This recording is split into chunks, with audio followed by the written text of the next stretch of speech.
Жылдардай мен асмандан құлағанда, иленіп силер көкті қалғансыңар. Балдар ей ошон үшін балдарсыңар, естілер таныганды таңғансыңар. Суранам жерге шашып түшпөгүлө, ей түшпөгүлө. А жерде жашайт жалаң, о жалганчылар. А жерде жашайт жалаң, а жерде жашайт жалаң, ей жалганчылар. Көбүнчө жакшы нерсе өзү күтүлбөй келет да. Бул нерсени турмушуман көп эле кездештирдим. Анан ошол нерседеги баягы баш коюп көбүрөөк ынанам дегендей. Бул ырдын сөзү Карбалас Бакиров деген агабызга таандык. Мындай да улам чоңойгон балаңдын баягы өзүнчө бир мүнөзү пайда болуп, атага тил алса энеге тил албай, же тескерисинче ошол сыяктуу ырлардагы улам чыкканы, жаңы чыкканы баягы жаңы төрөлгөн баладай жакшы көрүнүп, тили чыга элек, сага каяш айта элек бала жакшы да. Бир жашынакай жыты болуп атып балам дегендейчи. Анан ыр да ошол сыяктуу да, улам жаңы чыкканы сага жакын болуп эле, анан баягы келери менен силерге ырдап бергеним ошол. Анан могу акыркы сезим чыгармасы боюнча айтып берейин. Сезим чыгармасы мен 2013-жылы Кочкордо 40 күндүк даватта жүргөм. Анан тамакты жакшы жазайм да. Мен жазаганда 80 литрлик казанга 80 литр борщ жазайм. Анан ошол намазга келген ошол жергиликтүү жамааттын өкүлдөрү да баары жеп кетишет да.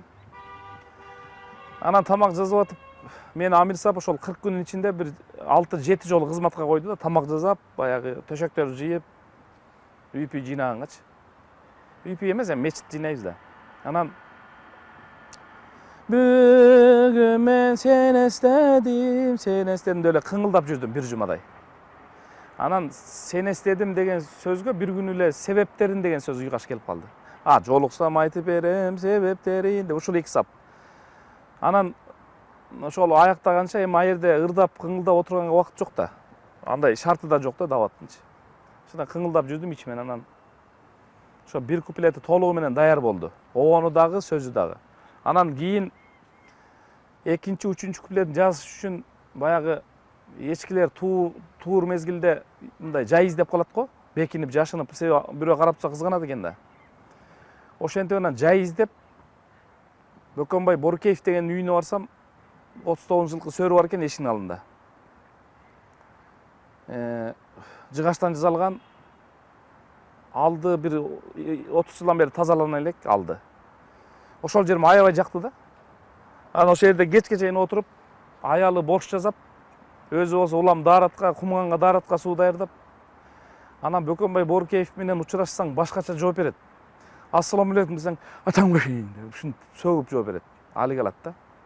Анан ошентип атып, ошентип жүргөн акем daarатка улам суу даярдап, бүттүңбү чоңго, бүттүңбү деп атып, анан бүткөм ошол жерденчи.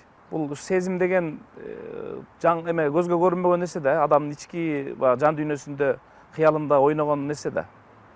Ошол ушул боюнча эле калат го дейм. Кыяматта эле бир айтып койбосом кийин, Кудайдын алдына барганда элечи. Атак айтпайм. Жашайт, сакталып калат. Мындай сезимдер көп келген эмес, ошон үчүн көп мындай ыр чыккан эмес жакшы. Ошон үчүн балким бир эле жолу болоттур мындай. Бүгүн мен сени эстедим, жолуксам айтып берем себептерин. Жаштыгым кетти чекти, өмүрүм өткү чөктү. Бул сезим аба суудай керектедим. Бул сезим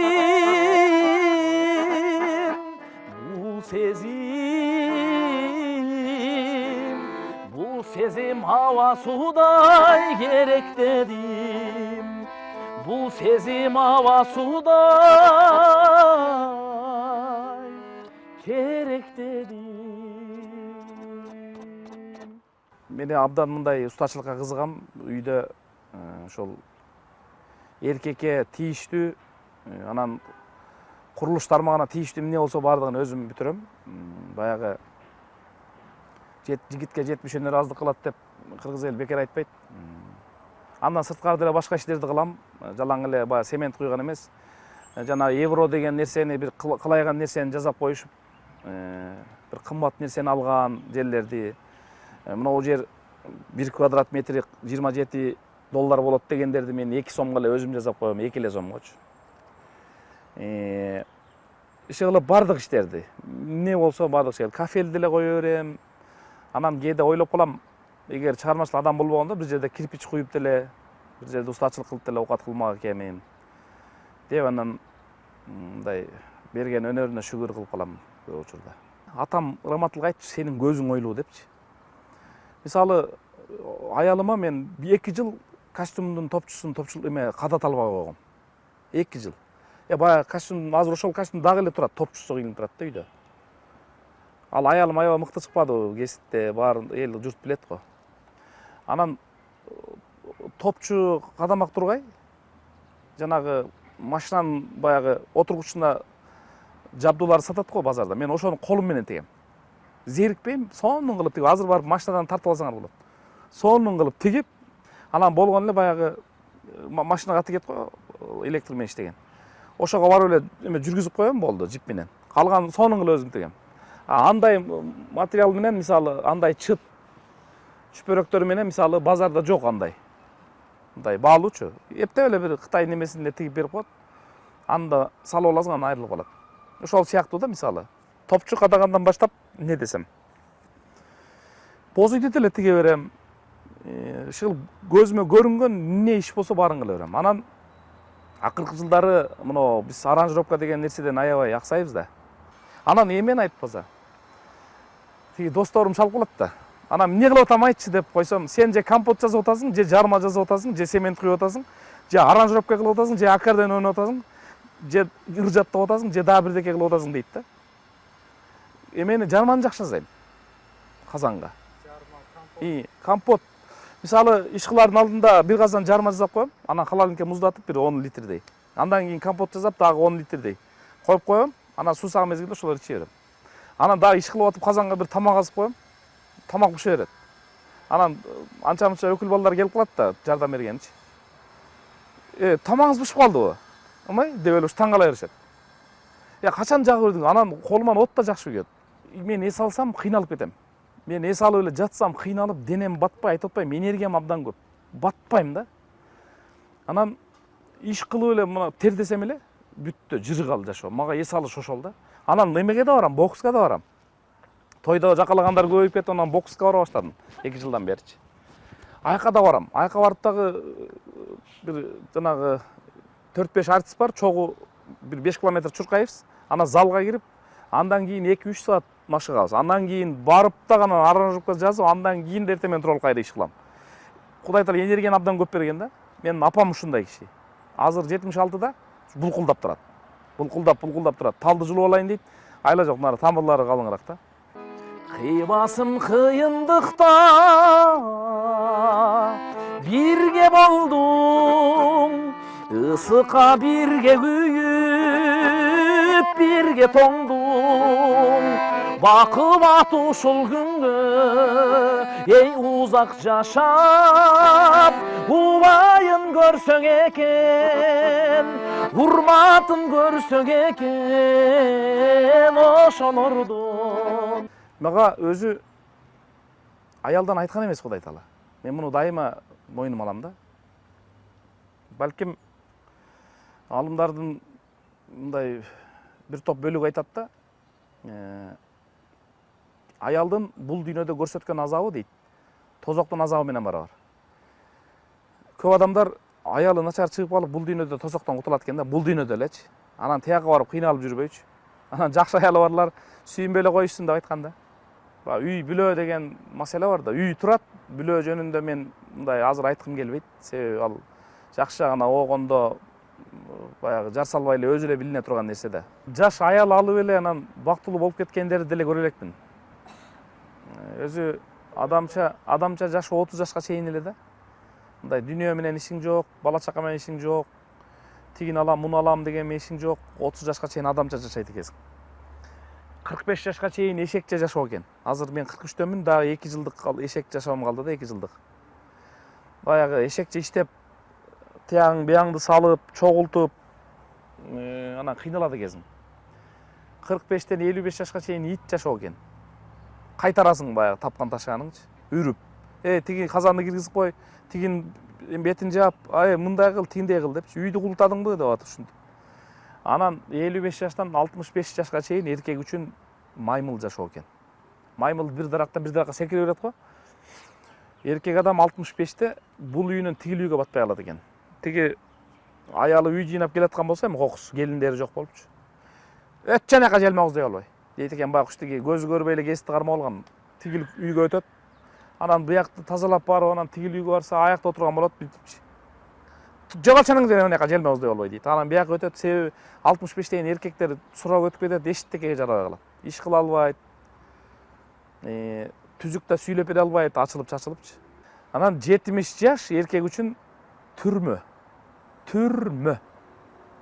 Эркек үчүн 70 жаштан кийин түрмө бул дүйнө. Түрмө. Жүрө берет жөн эле. Эгер балдарың эле тыңчыгып калып эле, балдар тыңчыгып калгандарды деле көрүп атам. Карып калганда тияка бияка алып барса деле ошол жакта деле түзүк отура албайт, минтип кыймылдай албайт, же тамакты дуруздап иче албайт. Ошон үчүн жана согушка катышып келгендер, анан намаз окугандар дайыма мындай чыйрак болот экен да. Адамда кыймыл болбосо, физикалык кыймыл болбосо, адам денесиндеги клеткалар баары уктайт. Бардыгы шал болот да, шал оорусуна айланат. Анан эле ошол булжырап эле, мен көп эле көрүп жүрөм, булжырап эле барып пультты кармайт, отурат, келесиде болуп жүрчү. Курсак мындай кетип калган, тизени жабайын деп калган. Анан эле жаздыктар майланышып калган. Кайрылып эшикке чыгат, аялынын бир жаман сөзүндө болот. Эчтеке кылбайт. Көмүрүн киргизе албайт эшиктин алдыначы. Анан ушу айтар элем да, физика керек, физика иштеш керек.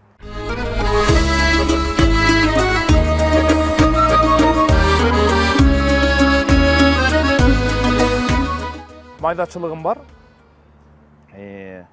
Мисалы, аял кыла албай аткан, былжырап аткан ишке мен киришем. Себеби көзүм жетип турат да, анын эмеси. Бул Аллахтын элчиси, пайгамбарыбыз үй шыпырган, тамак жасаган, кир жууган, аялдарга жардам берген, аялдарга колдоо көрсөткөн. Аны майдачылык дебейт.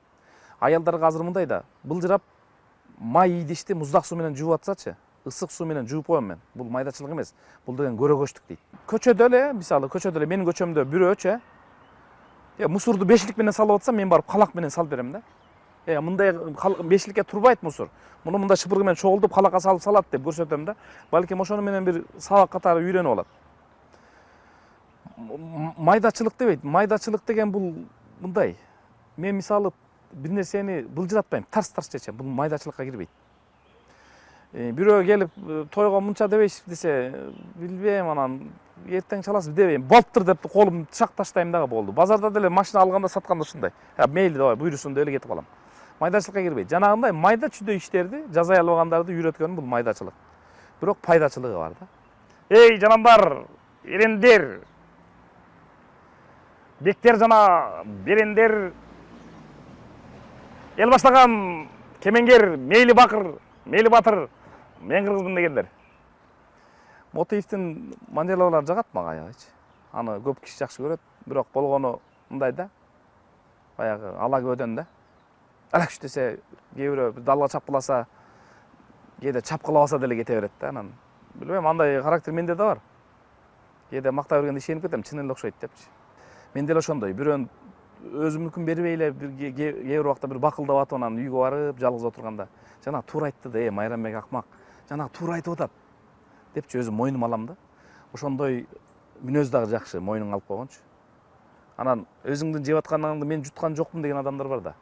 Чайнап аткан нан бул нан эмес дегендер бар. Андайдан Кудай сактасын.